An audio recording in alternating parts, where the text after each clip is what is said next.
या पिकावर सुद्धा वेगवेगळ्या प्रकारच्या किडी असतात। त्या किडींमुळे सुद्धा या पिकाचं बरंचसं नुकसान होतं। त्यामध्ये जास्त नुकसानकारक जी कीड आहे ती म्हणजे घाटे अळी किंवा शेंगा पोखरणारी अळी। तर या अळ्यांचं प्रमाण सध्या या तूर पिकावर दिसू लागलेलं आहे आणि जे वातावरण बदललेलं आहे, ढगाळ वातावरण आहे सध्या या काही दिवसांपासून, तर या अशा वातावरणामुळे या अळ्यांचं प्रमाण पुन्हा वाढण्याची शक्यता आहे। तर या तूर पिकावर ज्या 3-4 किडी येतात त्यामध्ये जी काही अतिशय नुकसानकारक कीड आहे ती म्हणजे घाटे अळी किंवा शेंगा पोखरणारी अळी।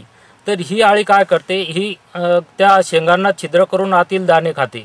ही वेगवेगळ्या कलर्समध्ये आपल्याला त्या पिकावर पाहायला मिळते। साधारणपणे पोपटी, हिरवा, पिवळसर आणि काळसर अशा प्रकारच्या रंगांमध्ये ही अळी आढळून येते।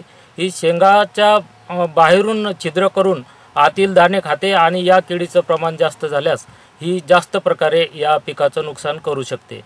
त्याशिवाय या तूर पिकावरील ढेकूण हे सुद्धा या पिकाचं बरंचसं नुकसान करू शकतात।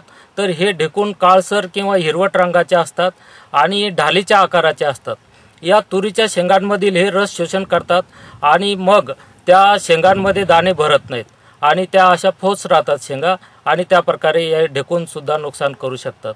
नंतरची जी कीड आहे ती म्हणजे शेंगेवरील माशीची अळी। तर ही अळी शेंगेमध्ये जाऊन आतील दाणे खाते।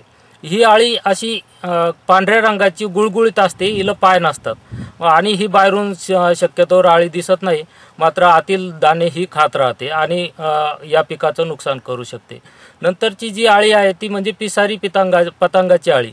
ही साधारणपणे फिकट हिरव्या रंगाची काळसर अळी असते। हिच्या शरीरावर बारीक केस असतात आणि लहान आकाराची अळी असते। ही सुद्धा या घाटे अळीसारखं बाहेरून त्या शेंगेला छिद्र करून आतील दाणे खात असते। तर ह्या अळ्या बहुतेक लवकर लक्षात येत नाहीत, लहान स्वरूपाच्या असतात, त्यामुळे लवकर लक्षात येत नाही, मात्र ह्या अळ्या बरंच या पिकाचं नुकसान करू शकतात। तर या अळ्यांच्या नियंत्रणासाठी त्या पिकामध्ये एकरी साधारणपणे 3 ते 4 कामगंध सापळे जर लावले तर ही जी घाटे अळी आहे हिचं प्रमाण किती आहे हे समजण्यासाठी याचा उपयोग होईल। तसंच काही प्रमाणात या अळीचं नियंत्रण करण्यासाठी त्याचा फायदा होईल। या सर्वच प्रकारच्या अळ्यांसाठी आपण निंबोळी अर्क 5% निंबोळी अर्क 1 लिटर पाणी या प्रमाणात घेऊन जर हे पीक फुलाच्या अवस्थेमध्ये असताना फवारणी केली तर त्याचा फायदा होऊ शकतो। निंबोळी अर्क जर आपल्याला नाही उपलब्ध झाला तर आझाडिरेक्टिन हे 10,000 ppm 10 मिली प्रति 10 लिटर पाणी याप्रमाणे घेऊन हे पीक फुलाच्या अवस्थेमध्ये असताना जर फवारणी केली तर त्याचा सुद्धा या किडींना नियंत्रण करण्यासाठी फायदा होऊ शकतो।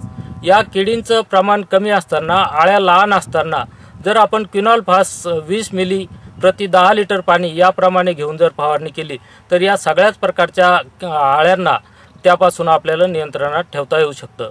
यापैकी जी घाटे अळी आहे किंवा शेंगा पोखरणारी अळी आहे हिचं प्रमाण जर पुन्हा जास्तच वाटत असेल तर ह्या अळ्या लहान असताना आपण स्पार्क किंवा इमॅमेक्टिन बेंझोएट या औषधांची फवारणी जर केली तर या अळीचं सुद्धा आपल्याला चांगल्या प्रकारे नियंत्रण करता येईल। विदर्भात तसेच महाराष्ट्रामध्ये काही ठिकाणी पाऊस पडत आहे, तर जास्त पाऊस ज्या ठिकाणी पडला त्या ठिकाणी या पिकाला त्या पावसापासून फायदा होणार आहे आणि पाणी देण्याची व्यवस्था नसलेल्या शेतकऱ्यांना विशेष करून या पावसाचा फायदा होईल। परंतु ज्या ठिकाणी रिमझिम पाऊस किंवा नुसतं ढगाळ वातावरण आहे या ठिकाणी पाऊस पडल्यानंतर धुकं येणं आणि ढगाळ वातावरण असणं यामुळे किडींचंही प्रमाण वाढण्याची शक्यता, तसंच धुक्यामुळे फुलगळीचं प्रमाण वगैरे वाढू शकते। तर अशा ठिकाणी बुरशीनाशकाची फवारणी विशेष करून कार्बेंडाझिम 2 ग्राम प्रति लिटर पाणी याप्रमाणे घेऊन जर फवारणी केली तर त्या ठिकाणी होऊ शकणारं नुकसान आपल्याला कमी करता येऊ शकतं।